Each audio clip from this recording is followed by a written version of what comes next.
नमस्ते।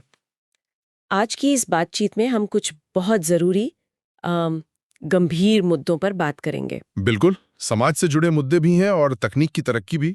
हाँ, और साथ ही दुनिया में बदल रहे रिश्तों पर भी एक नज़र डालेंगे। हमारे पास जो जानकारी है वो हाथ से मैला ढोने की कड़वी सच्चाई दिखाती है। दूसरी तरफ यूपीआई से जो क्रांति आई है वो भी है। और यूनेस्को वाला मामला भी है अमेरिका का। सही। तो चलिए शुरू करते हैं और देखते हैं इन स्रोतों में क्या खास बातें हैं।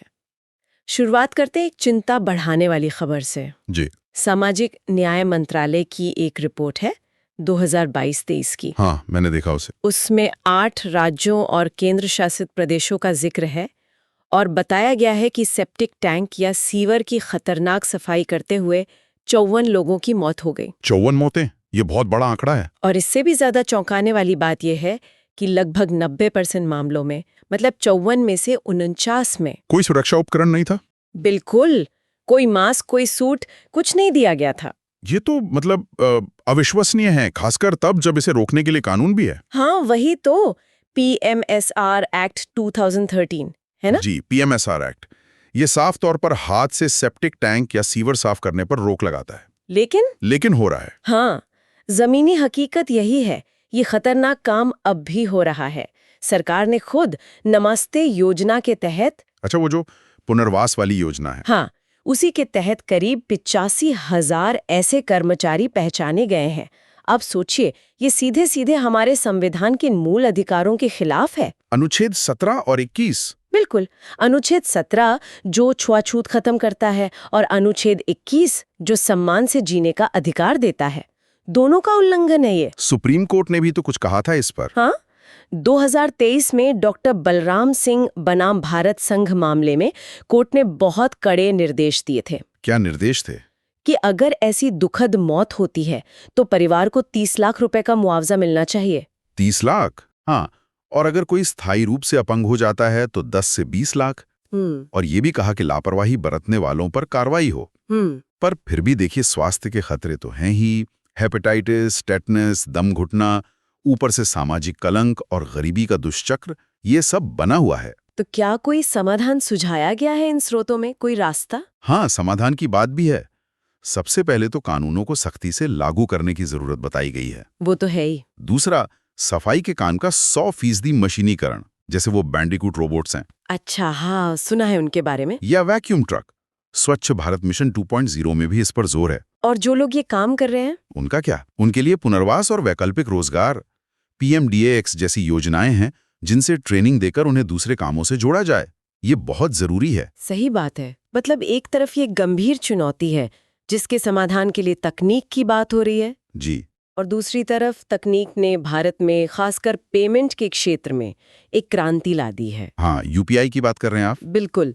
यूनिफाइड पेमेंट्स इंटरफेस, आईएमएफ तक ने इसकी तारीफ की है। करनी भी चाहिए। आंकड़े देखिए, जून 2025 सिर्फ एक महीने में 18 अरब से ज्यादा लेन देन और कीमत 24 लाख करोड़ रुपए से भी ज्यादा। ये तो मतलब जबरदस्त है। हाँ, ये आंकड़े वाकई कमाल के हैं और इसके पीछे है भारत का मजबूत डिजिटल इंफ्रास्ट्रक्चर। वो जैम ट्रिनिटी? हाँ, वही। जन धन खाते 55 करोड़ से ज्यादा खुल गए हैं। आधार लगभग सबके पास है, 142 करोड़ से ज्यादा, और मोबाइल कनेक्टिविटी 116 करोड़ यूजर्स। और डेटा भी तो सस्ता हुआ है बहुत। बिल्कुल, वो एक बहुत बड़ा फैक्टर है।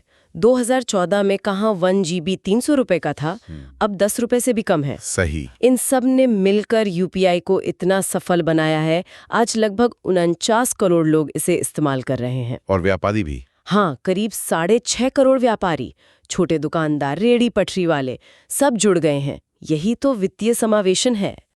एफआई इंडेक्स, हाँ, वो बढ़कर मार्च 2025 में 67 हो गया है। ये दिखाता है कि ज्यादा लोग बैंकिंग और पेमेंट सिस्टम से जुड़े रहे हैं। और अब तो ये भारत से बाहर भी जा रहा है। बिल्कुल।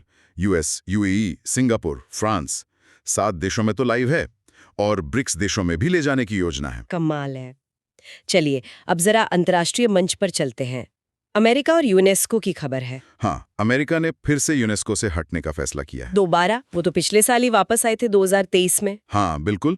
और वजह वही पुरानी बताई जा रही है कि यूनेस्को इजराइल के खिलाफ पक्षपाती है। इससे ना अंतर्राष्ट्रीय संस्थाओं की स्थिरता पर सवाल उठता है। कैसे? देखिए, अमेरिका एक बड़ा फंड देता है यूनेस्को को। उसके हटने से फंडिंग की समस्या हो सकती है। जैसे 2011 में हुई थी जब फिलिस्तीन सदस्य बना था। बिल्कुल वैसे ही। और इसका असर दुनिया भर में चल रहे शिक्षा, विज्ञान, संस्कृति के कार्यक्रमों पर पड़ेगा। हो सकता है चीन का प्रभाव और बढ़ जाए। भारत के लिए इसके क्या मायने हो सकते हैं? मिलीजुली स्थिति है। एक तरफ अमेरिका नहीं होगा तो शायद भारत को अपनी भूमिका बढ़ाने का मौका मिले यूनेस्को में। लेकिन अगर फंडिंग कम होती है तो भारत में जो यूनेस्को के प्रोजेक्ट चल रहे हैं, जैसे नालंदा है, सुंदरबन है, हाँ, उन पर असर पड़ सकता है। तो आज की इस पूरी चर्चा से क्या बात सामने आती है?